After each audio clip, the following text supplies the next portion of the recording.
موسیٰ علیہ السلام نے نا ایک مرتبہ اللہ سے کہا کہ اللہ جب تجھے کوئی نیک بندہ پکارتا ہے تو کیا کہتا ہے؟ تو اللہ نے فرمایا کہ لبیک یا عبدی، میں حاضر ہوں میرے بندے۔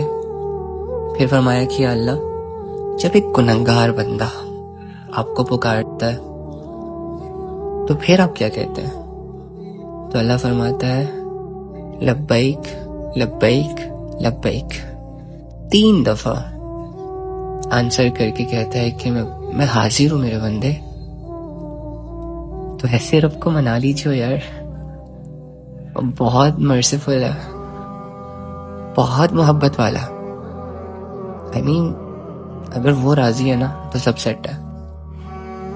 اگر اس کا اور تیرا تعلق ٹھیک ہے تو دنیا جہان کے سارے تعلقات بھی اگر بکھر گئے نا تب بھی تو نہیں ٹوٹے گا۔ تیرے ٹوٹنے کی، تیرے سہمے سہمے رہنے کی جو اصل وجہ ہے نا، ممکن ہے کہ وہ یہ ہو سکتی ہے کہ تیرے اور تیرے رب میں نا گیپ آ چکا ہے، اسپیس آ چکی ہے۔ تو بات نہیں کرتا اللہ سے، تو شیئرنگ نہیں کر رہا اللہ سے، تو بھروسہ نہیں کر رہا اللہ پہ، تو اسے اپنی فیلنگز بتا نہیں رہا اور ڈنڈورے پیٹ رہا ہے پوری دنیا میں۔ تو گلے کرتا ہے لوگوں سے، یہ نہیں سمجھ رہا، وہ نہیں سمجھ رہا، یہ نہیں سن رہا، وہ نہیں سن رہا، اس کو پرواہ نہیں، اس کو پرواہ نہیں۔ اور جو تجھے کہتا ہے کہ میں تیرے شارک کے قریب ہوں، جو تجھے کہتا ہے وَهُوَ عَلَى كُلِّ شَيْءٍ قَدِيرٌ، کہ میں ہر چیز کو بدلنے پر قادر ہوں، تیرے حالات، تیرے واقعات، تیری سوچ، تیری زندگی، تیری strategies, each and everything, سب کچھ بدل سکتا ہوں۔ جو تجھے کہتا ہے وَمَا لَكُم مِّن دُونِ اللَّهِ مِن وَلِيٍّ وَلَا نَصِيرٍ، کہ میرے بندے دنیا چھان مار، میرے علاوہ نہ تو کوئی تیرا دوست ہے اور نہ کوئی مددگار۔ اب اس رب کی بات کا یقین تو نہیں کر رہا، بس یہ تیری غلطی ہے۔ تو اس غلطی کو سدھار، تیری ساری غلطیاں سدھر جائیں گی۔ اگر اب مجھے کوئی کہے کہ اللہ کی عبادت کرو تو میں کہوں گا کہ کس کی عبادت کروں، کون ہے اللہ؟ چلو ہم فیملی سسٹم سے اللہ کا عقیدہ اپنے دلوں میں بٹھا چکے، بائی برتھ مسلم ہو گئے، اوکے فائن، مان لیا اس چیز کو، ٹھیک ہے۔ لیکن آج بھی جب ہمیں کہا جاتا ہے کہ اللہ کی عبادت کرو تو کیا یہ بات دل پہ اثر کرتی ہے؟ کیا تم کرتے ہو اللہ کی عبادت؟ نہیں کرتے، میں نہیں کرتا، منہ موڑ لیتے ہیں۔ تو ایکچولی میں یہ کیا ہے کہ لوگوں کی باتیں لوگوں کو سمجھانا، جس طرح نبی لوگوں کو سمجھاتے تھے نا کہ اللہ کی طرف آ جاؤ، تو آگے سے کہتے تھے ہمیں نہیں بات سمجھ میں آ رہی۔ نوح علیہ السلام جب لوگوں کے پاس جاتے تھے نا کلمہ لے کر کہ لا الہ الا اللہ پڑھ لو، ایک اللہ کو مان لو اور اپنی باقی بچی کچی زندگی جو ہے اسی کے حوالے کر دو، اسی کو راضی کرنے کے لیے اپنی ایفرٹ پٹ کرو، تو پتہ ہے وہ کیا کرتے تھے؟ وہ اپنی چادریں کندھوں سے ہٹا کر نا اپنے اوپر ڈال دیتے تھے تاکہ نوح علیہ السلام ان کے پاس ہی نہ آئے اور کوئی اللہ کی باتیں ہم سنیں ہی نہ۔ اور بہت سارے لوگ تو اتنے ایسے بھی ظالم تھے کہ یہ تو ہمارے نبی کے دور میں بھی ہوا، ہمارے نبی خود بھی جب کسی کے پاس چل کر جاتے تھے نا تو وہ لوگ اپنے کانوں میں انگلیاں دے دیتے تھے، نظر انداز کرتے تھے، اگنور کرتے تھے۔ اور یہ اگنور کرنا، یہ نظر انداز کرنا، یہ کانوں میں انگلیاں دے دینا، یہ محمد کو یہ کہنا کہ ہٹو ہٹو ہٹو میں نے تمہاری بات نہیں سننی، ایکچولی میں کس چیز کو ریپریزنٹ کر رہے ہیں؟ کہ ہم نہیں کر سکتے اللہ کی عبادت، ہم نہیں چھوڑ سکتے حرام، ہم نہیں کر سکتے حلال، ہم نہیں کر سکتے شریعت والی زندگی پر اپلائی، میں نہیں کر سکتا فالو اسلام پر، اس لیے مجھے رہنے دو ناچنے میں، گانے میں، زنا کرنے دو مجھے، شراب پینے دو مجھے، وغیرہ وغیرہ وغیرہ۔ تو ہم بھی بیسیکلی اگر صرف اللہ کو یہ کہہ رہے نا کہ لا الہ الا اللہ، اور ہم کہتے ہیں سبحان اللہ الحمدللہ، یاد رکھیں جب تک یہ اثر نہیں کرے گا نا دل پر تو صرف محض الفاظ ہی ہے۔ جس طرح یہ میری باتیں عام سی باتیں ہیں، اسی طرح قرآن کے سارے الفاظ آپ کی نظروں میں، میری نظروں میں، ہمارے گھر والوں کی نظروں میں صرف الفاظ ہیں، صرف الفاظ۔ جب تک الفاظ کی گہرائیاں سمجھ نہ آ جائیں، جب تک الفاظ ہدایت بن کر ہمارے دلوں پر نہ لگ جائے، تب تک قرآن جیسی کتاب بھی ہماری زندگیوں کو نہیں بدل سکتی۔ کیوں؟ کیونکہ اللہ رب العزت نے آپ کو کیا کہا ہے؟ ذالک الکتاب لا ریب فیہ ھدی للمتقین۔ قرآن ہے ہدایت والی کتاب، قرآن ہے، اس میں کوئی شک نہیں ہے کہ جو پڑھے گا وہ ہدایت کو پہنچ جائے گا، کہ جو پڑھے گا اسے اپنی زندگی سمجھ آ جائے گی, مسئلوں سے نکل آئے گا, کنفیوژن سے نکل آئے گا. 100 راستوں سے اللہ اسے کٹا کر ایک راستہ, ہدایت والا راستہ اسے دے دیں گے, لیکن اس کی ایک شرط ہے, ہدی للمتقین. اسے پہلے تقوی اختیار کرنا ہوگا, کیونکہ قرآن سے ہدایت وہی انسان حاصل کرے گا, قرآن اسی لوگوں کی زندگیوں کو بدلے گا جس کے دل میں ڈر ہوگا. کس کا؟ خاندان کا نہیں, گرل فرینڈ چھوڑ جائے گی, بوائے فرینڈ چھوڑ جائے گا, اس بات کا نہیں, گھر سے نکل جاؤں گا, جاب ختم ہو جائے گی, بچے مر جائیں گے, بھوک برداشت کرنی پڑے گی, وغیرہ وغیرہ. ان چیزوں کا ڈر نہیں بھائی, جن کے دلوں میں اللہ کا ڈر ہوتا ہے, اور جو اللہ کے لیے سب کچھ قربان کرنے کے لیے تیار بیٹھے ہوتے ہیں. جیسے کہ صحابہ, حکم آتا تھا فوراً سے, سوچتے بھی نہیں تھے, ایمان لیول تھا. اور یہ اچھا چلو ہم کہتے ہیں نا کہ صحابہ تو ہمارے ایمان لیول سے بہت, مطلب وہ تو بہت اعلیٰ شخصیات ہیں, اوکے فائن, لیکن وہی اعلیٰ شخصیات, ان کی یہ خواہش بھی تھی کہ تم ہمیشہ کمزور نہ رہو, اسی لیے انہوں نے اپنی زندگیوں میں ایسے کام کیے اور تم تک پہنچائے تاکہ تم بھی یہ کام کرو اور ان کی نسبت لے جاؤ.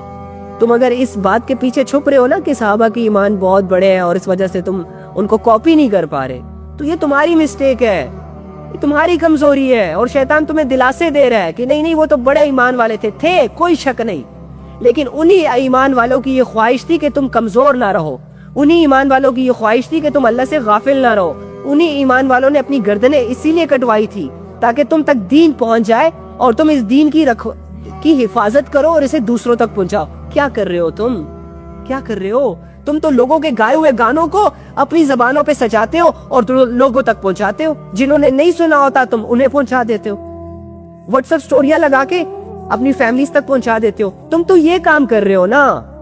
ہمارے صحابہ نے یہ کام نہیں کیا تھا, الحمدللہ. ہمارے صحابہ نے نبی صلی اللہ علیہ وآلہ وسلم کی زبان سے جو الفاظ سنتے تھے اسی کو دین سمجھتے تھے, اور دین کو ذمہ داری سمجھ کر اپنے آنے والی نسلوں تک پہنچا دیتے تھے, اور آنے والی نسلوں کو یہ بتا دیتے تھے کہ یہ باتیں اپنے تک محدود نہ رکھنا, آگے تک پہنچانا.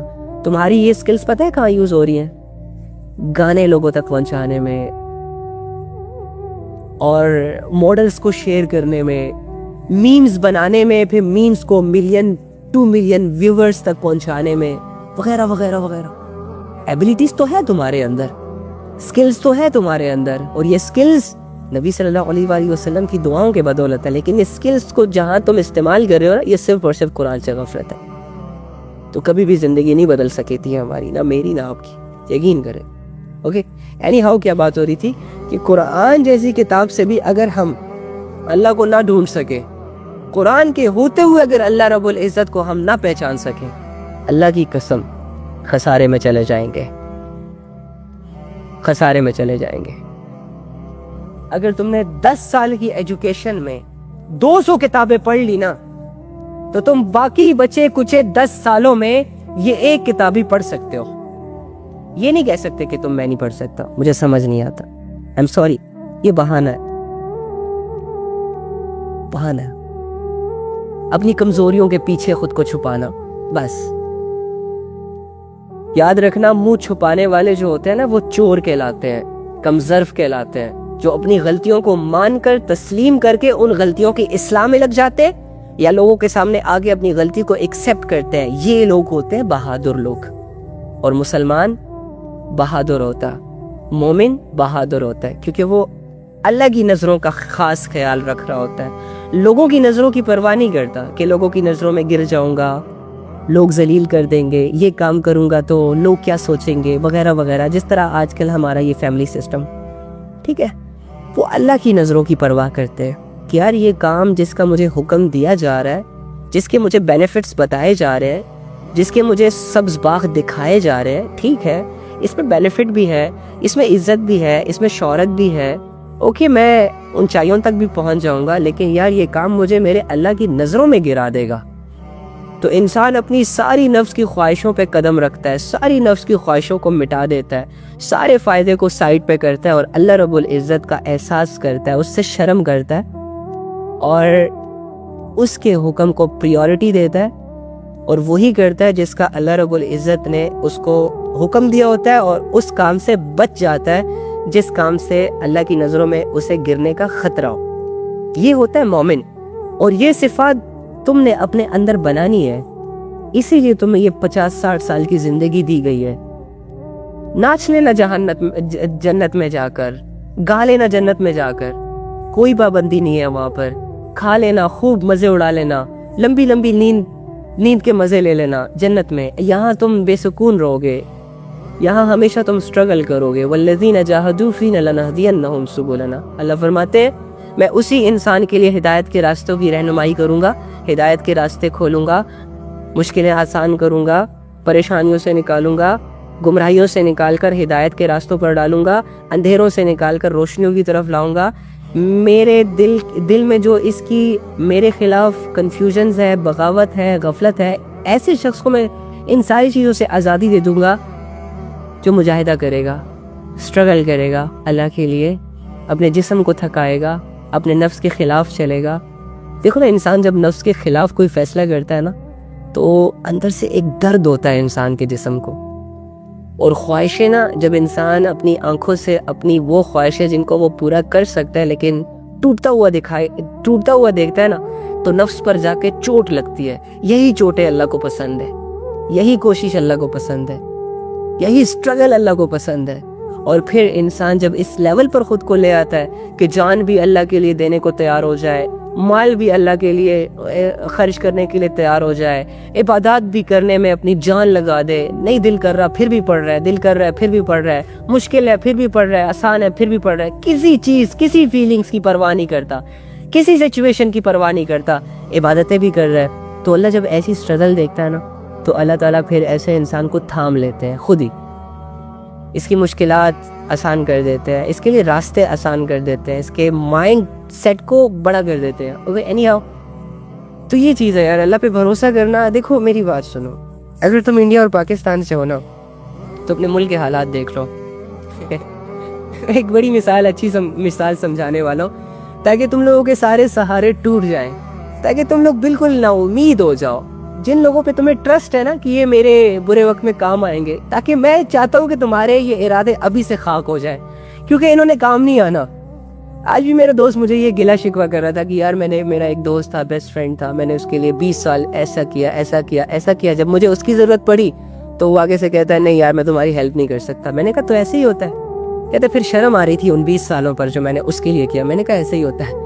اینی ہاؤ, اچھا اگر تم انڈیا اور پاکستان سے ہو نا, یا کسی بھی ایسے ملک سے ہو جہاں پر فائنینشلی حالات لوگوں کے بہت خراب ہے اور پولیٹیکل افیئرز بھی بہت زیادہ ڈسٹرب ہے, اوکے, لوگوں کو ان کے رائٹس بھی نہیں مل رہے, اور ہر طرف سے وہ لوگ بیچارے کچلے جا رہے ہیں, غریب سے تر ہوتا جا رہا ہے, امیر تر ہوتا جا رہا ہے, غریبوں کے پیسے سے امیر بن رہا ہے. اینی ہاؤ, تو دیکھو تم ذرا ایک چیز نوٹ کرو کہ اگر تم انڈیا اور پاکستان سے ہو تو تمہارے پولیٹیکل افیئر بھی تباہ ہو گئے, تمہاری زمینوں پر قبضے لگ گئے, تم مقروض بھی ہو, تمہارے پاس اتھارٹی بھی نہیں ہے, اپنے حق کے لیے آواز بھی بلند نہیں کر سکتے, بے گناہوں کو جیل ہوتی ہے, گنہگار دھنائے پھرتے ہیں, پولیس کوئی کسی کا ساتھ نہیں دے رہی, الا ماشاءاللہ جو رحم دل ہوتے ہیں آ جاتے ہیں کام. اور اس کے علاوہ تمہارے گھر کے لوگوں کو دیکھ لو, ایک دوسرے کے ساتھ لڑتے ہیں, جھگڑتے ہیں, یعنی کہ ہر طرف سے اگر تم سوچو نا تو تمہاری زندگی ڈسٹرب ہے, ہر طرف سے تم کمزور ہو, تمہارے اختیار میں کچھ نہیں ہے, تمہارے ہاتھ میں کچھ نہیں ہے. اگر تم چاہتے ہو خاندان کو بدل دوں, نہیں بدل پا رہے. اگر تم چاہتے ہو گھر والوں کو بدل لوں, نہیں بدل پا رہے. گھر والوں کی ڈیمانڈز ہی ایسی ہے جو تمہارے بس سے باہر ہے. کسی کے گھر والے فورس کرتے ہیں کہ بیٹا زیادہ کماؤ, وہ بیچارہ زیادہ نہیں کما پاتا, جس سے اس کو عزت نہیں ملتی. کسی کی بیوی اسے یہ کہتی ہے کہ میری یہ ضرورت ہے, وہ ضرورت ہے, فلاں, وہ بیچارہ نہیں ضرورت پوری کر پا رہا, جس کی وجہ سے اسٹریس میں چلا جاتا ہے. اینی ہاؤ, تو یہ گھریلو مسئلے, یہ ملکی مسئلے, نہ ہم ملکی سطح پہ کوئی آواز اٹھا سکتے ہیں, ہمارے سینوں کے جذبات بھڑکتے ہیں اور سینوں میں ہی جا کے ضائع ہو جاتا ہے, ہمارے ایمان کے شعلے بھڑکتے ہیں اور جا کے پھر بجھ جاتے ہیں. یعنی کہ ہماری ساری ایبلٹیز, نہ ایجوکیٹڈ لوگوں کو جابز مل رہی ہیں, ٹھیک ہے, سارے سفارشی وغیرہ, مطلب کہ ہر طرف سے دنیا تباہ ہے کہ نہیں ہے. تمہیں آج تک دنیا کی تباہی اس لیے نہیں دکھائی دی کیونکہ تم جو سوچتے ہو نا, اور جن دو چار خواہشیں تم نے پال رکھی ہوتی ہیں, اور اندر کا جانور یعنی جو نفس تمہیں ایڈوائزز دے رہا ہوتا ہے, تمہاری سم ٹائم وہ پوری ہو جاتی ہے, جس کی وجہ سے تمہیں خوش ہو, تم سیٹسفائیڈ ہو. اینی ہاؤ, تم جتنے بھی سیٹسفائڈ ہو جاؤ نا تم تباہ ہو ایکچولی میں. تمہارا ملک تباہ ہے تو تم کیا سیٹسفائڈ ہو, تمہارا خاندان تباہ ہے تم کیا سیٹسفائڈ ہو. تو یعنی نہ ملک والے ساتھ رہے, نہ گھر والے ساتھ رہے, نہ دوست ساتھ رہے, نہ ہماری کوئی ویلیو ہے, نہ ایجوکیشن ساتھ دے رہی ہے, کچھ بھی نہیں ہے نا. ایک اللہ کا تعلق ہے بس, جس پہ تمہیں ڈاؤٹ نہیں ہے. سوچو, باقی تو ہر چیز پہ تمہیں ڈاؤٹ ہے. ایک اللہ کا تعلق ہے کہ جو تمہیں آج تک سٹیبل کر کے رکھا ہوا ہے, جس نے آج تک تجھے امید دلا کے رکھی ہوئی ہے. تم بہت کم جاتے ہو اللہ کے پاس, میں بہت کم جاتا ہوں اللہ کے پاس, اور جب بھی جاتا ہوں یا آپ لوگ بھی جب جاتے ہیں تو اپنی ضرورتیں لے کر جاتے ہو, اللہ کی یاد میں اللہ کے پاس نہیں جاتے. گناہوں کی معافی کی تڑپ لے کے اللہ کے پاس بہت کم جایا جاتا ہے. لیکن جب بھی ہم اللہ کے پاس جاتے ہیں, باوجود کہ ہم گنہگار ہوتے ہیں, باوجود کہ ہم نے بہت بڑے بڑے کارنامے سر انجام دیے ہوتے ہیں, لیکن امید ہوتی ہے کہ ہم اللہ ہماری سنتا ہے. تو یار اس دنیا کی سب سے بڑی پرابلم حل ہو سکتی ہے اگر وہ یہ ساری سچویشنز کو سامنے رکھے اور یہ فیصلہ کر لے کہ یار کوئی ہمارا نہیں ہے سوائے اللہ کے. تو اللہ کی محبت کے جذبے کیوں نہیں پیدا ہو سکتے دلوں میں, جب تمہارا اس دنیا میں کوئی رہا ہی نہیں سوائے اللہ کے. اگر تھوڑا سا غور کرو, تمہیں سارے رشتے دھندلے نظر آئیں گے, یقین کریں. کوئی ٹونٹ کر رہا ہے, کوئی غیبت کر رہا ہے, کوئی الزام لگا رہا ہے, کوئی تعریف کر رہا ہے, کوئی برا بھلا کہہ رہا ہے, کوئی لڑنے کے پلاننگز میں ہے, کوئی نقصان پہنچانے کے پلاننگز میں ہے. ایک اللہ ہے جو تمہیں صرف تمہارے لیے چاہتا ہے. ایک اللہ ہے جو تمہیں کامیاب دیکھنا چاہتا ہے. ایک اللہ ہے جو خود کہتا ہے کہ مجھ سے مدد مانگو میں مدد کروں گا. ایک اللہ ہے جو کہتا ہے کہ مجھ سے سوال کرو میں سوال پورا کروں گا. ایک اللہ ہے جو کہتا ہے تم اپنی زندگی میرے پاس لے آؤ, میں اس کی حفاظت کرنے کو تیار ہوں. اب جس کے دل میں اللہ نہیں ہوتا نا وہ پیسے کو اپنا خدا مانتا, کیونکہ جس دل میں اللہ نہیں ہوتا نا اس دل میں دنیا بڑی جلدی آتی ہے. شیطان ڈھونڈتا ہے ایسے دلوں کو کہ جس دل میں اللہ کی یاد نہ ہو, اللہ کی خواہش نہ ہو, اللہ سے جڑے کچھ جذبات نہ ہو. اور جب شیطان کو کوئی ایسا دل ملتا ہے, کوئی ایسا انسان ملتا ہے جو گناہوں میں آگے جا رہا ہو, جس نے اپنے آپ کو اللہ کی یاد سے غافل رکھا ہو, تو شیطان ایسے انسان کے دل کو اپنا گھر بنا لیتا ہے, اپنا اوڑھنا بچھونا بنا لیتا ہے. آپ خود ہی سوچے, جس دل میں شیطان آ جائے وہ جسم کیسے عمل کرے گا. اس جسم نے گانے ہی سننے, اس جسم نے حرام کمانا ہے, حرام کھانا ہے, اس جسم نے ہر گناہ کے کام کو اپنے لیے جائز سمجھ لینا. وہ جسم کیسے اللہ کے سامنے جھک سکتا, دل ہی نہیں کرے گا. لیکن دوسری جانب اس کا یہ مطلب بھی نہیں ہے کہ وہ بندہ اس شیطان کو اپنے دل سے دفع نہیں کر سکتا. ایک توبہ, ایک ارادہ, ایک سوچ, اگر وہ تھوڑی سی کوشش کر کے اپنے اللہ کے بارے میں سوچ لے, اپنے اللہ کو سمجھ لے, تو شیطان پر قیامت ٹوٹتی ہے. وہ جس دل کو اپنا گھر سمجھ رہا ہوتا ہے نا, اسی دل میں رہنے سے اسے خوف آنا شروع ہو جاتا. اللہ تو آپ کا صرف وہ پہلا قدم دیکھنا چاہتا ہے جو آپ اس کی طرف بڑھاؤ گے. جس دن آپ اللہ کی طرف پہلا قدم بڑھانے میں کامیاب ہو گئے, اس دن اللہ آپ کی طرف چل کر آئے گا. تو جس کی طرف اللہ چل کر آتا ہے نا, تو اس بندے کو اللہ رب العزت کبھی بھی کسی اور کے حوالے نہیں کر سکتا. ان گناہوں کی وجہ سے اور اس سو کولڈ شہرتوں کی وجہ سے اپنے اللہ کو لائٹ مت لے. یار تمہیں ایک دفعہ اللہ کی طرف آ کر تو دیکھو, مزہ نہ آیا نا تو واپس چلے جانا. تمہیں ایک دفعہ اللہ کے لیے یہ ساری چیزیں چھوڑ دو جو تمہیں مشکل لگ رہی ہے لیکن مشکل ہے نہیں, پھر تم خود ہی دیکھو گے 10 سال بعد بھی اگر تمہیں اس فیصلے پر کوئی پچھتاوا ہوا نا, تو آ کے میرا گریبان پکڑ لینا. جس نے بھی اللہ کے لیے سٹیپس اٹھائے ہیں نا, تو اللہ رب العزت نے اسے دھکا نہیں دیا, ہمیشہ اسے تھاما ہے, اور ذلتوں کی گہرائیوں سے نکال کر عزتوں کے تاج پہ لائے. کیا اس اللہ کے خزانے اتنے محدود ہیں کہ وہ صرف 2-4 لوگوں کے گناہ معاف کر سکتے؟ لباس تم نے مسجدوں والا پہنا ہوا ہے اور راستے تمہاری کلبوں کی طرف ہے. کیوں بدنام کر رہے ہو اسلام کو یار؟ ناچنے کا بہت شوق ہے تو ناچو کمروں میں, اتنا ناچو, اتنا ناچو, اتنا ناچو کہ تم لوگوں کے پسینے خشک ہو جائے. لوگوں کے سامنے کیوں ناچتے ہو؟ مذاق بنا کے رکھا ہوا ہے اپنی زندگیوں کو.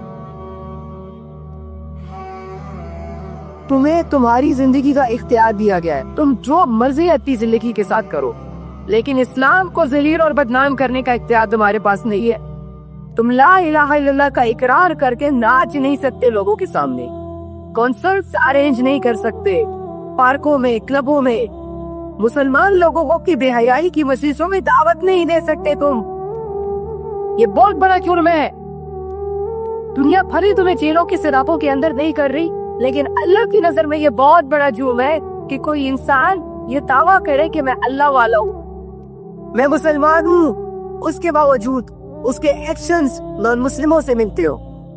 نان مسلم اگر اسلام کے خلاف کچھ کرتے ہیں تو یہ اتنا بڑا گناہ نہیں ہے، لیکن اگر مسلمان اسلام کے خلاف کچھ بھی کرے یہ اس کا سب سے بڑا جرم ہے.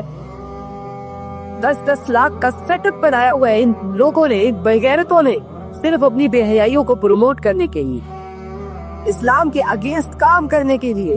اور تم لوگوں نے صرف 2 لاکھ کے موبائل اپنی نمائش کے لیے دیے ہوئے. کبھی آواز نہ اٹھانا، کبھی معاشرے کی اصلاح نہ کرنا، بیٹھے رہنا بھیگی بھیڑیاں بن جاؤ. سارے کمانے کے لیے آئے ہو اس دنیا میں، خوب کماؤ، انکریز کرو اپنا بینک بیلنس. اگنور کرو نبی کی بات کو جو اس نے یہ کہا کہ رزق تو وہی ہے جسے تم استعمال کر لو. اوپینین لیا اور نبی صلی اللہ علیہ وآلہ وسلم کے اس کال کے سامنے کی، یا رسول اللہ وہ رزق وہ نہیں جسے بندہ استعمال کرے، اصلی دولت تو وہ ہے یا رسول اللہ جو بینکوں میں بھری ہو، جو صندوقوں میں رکھی ہو، جسے 9 20 لگائے ہو ہم نے. اصلی دولت تو یا رسول اللہ یہ ہے، سٹیٹس ہو اس کی وجہ سے بنتا ہے. قرآن نے تو یہ کہا ہے کہ نبی صلی اللہ علیہ وآلہ وسلم کی آواز سے بھی اپنی آواز کو اونچا نہ کرو. ٹھیک ہے، لیکن ہم لوگ کیا کر رہے ہیں؟ نبی کے اوپینینز کے سامنے اپنے اوپینینز لا کے کھڑے کر کے نبی کو یہ بتا رہے کہ یا رسول اللہ نہیں، ایسا نہیں ہو سکتا ہے، ایسے ہوگا. لعنت. اللہ پہ جو بھروسہ کرتا ہے نا، ہائے ہائے، ساری دنیا لگ جاتی ہے بھائی ایسے بندے کو گرانے کے لیے. ساری دنیا ایری چوٹی کا زور لگاتی ہے ایسے بندے کو ذلیل کرنے کے لیے، دبانے کے لیے. ہمارے نبی صلی اللہ علیہ وآلہ وسلم کو آفرز دی گئی، دنیا کی لالچیں دی گئی. کچھ گناہ تو ایسے ہوتے ہیں کہ جب انسان سے وہ گناہ سرزد ہوتے ہیں تو یہ زمین اللہ سے کہتی ہے کہ اللہ اجازت دے اس بندے کو میں اپنے اندر لے لیتا ہوں. اور کچھ گناہ تو ایسے ہوتے ہیں جو انسان کو بالکل جہنم کے کنارے تک لے جاتے ہیں، جبکہ کچھ گناہ ایسے ہوتے ہیں جو انسان کو اپنی نظروں میں گرا دیتے ہیں. تو گناہوں سے بہت بڑا لاس ہوتا ہے ہمارا. آپ صرف گناہوں کے مزے کو نہ دیکھیں، گناہوں کی کامیابی کو نہ دیکھیں، گناہوں کے نقصان کو بھی کبھی کبھار سامنے رکھ کر سوچا کریں. اینی جب بھی آپ اپنے حق میں ایسا کوئی ظلم کریں تو اس کے بعد اللہ کے پاس جایا کریں، اللہ کو منایا کریں. زمین کے جس ٹکڑے پر آپ سے گناہ ہو اسی ٹکڑے پر توبہ بھی کیا کریں. جس جگہ آپ سے گناہ ہو اسی جگہ اللہ سے توبہ کریں. جس دن آپ سے گناہ ہو اس دن اللہ سے توبہ کریں، تاکہ کل قیامت کے دن جب یہ زمین آپ کے گناہوں کی گواہی دے گی نا تو ساتھ میں یہ بھی کہے کہ اللہ کچھ دیر بعد اس نے توبہ بھی کی تھی. اور اللہ جب دیکھتا ہے کہ یہ واقعی معافی کا طلبگار ہے، یہ واقعی اس گناہ کے بوجھ کو اٹھا نہیں پا رہا، اس کی وجہ سے اس کی ساری زندگی ڈسٹرب ہے، تو اللہ اس کے گناہوں کو معاف کر دیتا ہے. اور گناہ سے توبہ کرنے والا ایسا ہے جیسے اس نے کبھی وہ گناہ کیا ہی نہ ہو. ہماری غلطی یہ ہے، ہمارا سٹریس یہ ہے کہ ہم گناہ تو کرتے ہیں، جو کہ بری بات ہے، نہیں کرنی چاہیے، کیونکہ اس کی مثال اپنے پیروں پر خود کلہاڑی مارنے کے برابر ہے. لیکن چلو گناہ ہو گیا، انسان ہے، ہو جاتا ہے. اس کی بڑی غلطی یہ ہے کہ گناہ کرنے کے بعد یہ توبہ نہیں کرتا. توبہ نہ کرنے کی وجہ سے انسان کی زندگی ڈسٹرب رہتی ہے. آپ کو بزنس میں لاس ہوا اور کسی اپنے نے آ کر آپ کا وہ لاس ریکور کر دیا تو آپ کا غم ہلکا ہو جائے گا، آپ اپنے لاس کو بھول جائیں گے. لیکن اگر وہ لاس کسی نے ریکور نہ کیا تو وہ غم مہینوں تک آپ کے ذہن میں گھومتا پھرتا رہے گا، اور اس غم کی وجہ سے آپ کی زندگی ڈسٹرب ہو جائے گی. کھانا کھاتے ہوئے بھی یاد آئے، نہ کسی سے پراپر طریقے سے بات کرو گے، نہ کچھ، سارا دن بس سوچتے رہو گے. یقین مانیں گناہوں کو اور بے حیائیوں کو کرنے کے بعد آپ اپنے ایمان کا بہت بڑا لاس کرتے ہیں. تو میرے بھائیوں اور میری بہنوں، اپنی جانوں پر تھوڑا سا رحم کر لو. نفس کے تقاضوں کو پورا کرنے میں اتنے مدہوش اور اتنا پاگل ہونے کی ضرورت نہیں ہے کہ آگے پیچھے کا نہ سوچو اور جو دل میں آئے وہ کرتے پھرو. حلال حرام کی تمیز ہی نہ ہو، جائز ناجائز کی پرواہ ہی نہ ہو، بس دنیا جو دکھائے اس کے پیچھے بھاگتے پھرتے رہو. نہ اپنی زندگیوں کو اسلام سے جوڑو. واللہ یہ اسلام آپ کے چہروں پر، آپ کے جسموں پر اتنا سوٹ کرتا ہے نا کہ اس کا کوئی جواب نہیں ہے. اللہ نے پسند کیا آپ کے لیے اسلام والی زندگی. مجھے بتائیں، اللہ کی چوائس میں کسی طرح کی کوئی کمی ہو سکتی ہے؟ جو فاتر ہے، حکمتوں کا مالک ہے، قدرتوں کا مالک ہے، جس نے پوری دنیا کو شعور دیا. دنیا کے پاس بہت چھوٹا سا دماغ ہے. سو دنیا کے دماغوں نے جو فیصلے کر رکھے ہیں نا، ان کے پاس بہت تھوڑا سا ایکسپیرینس ہے. میرا دل تو چاہتا ہے کہ میں ایک لڑکے کو ایسے جھنجھوڑوں کہ ہوش کرو، مرنا ہے،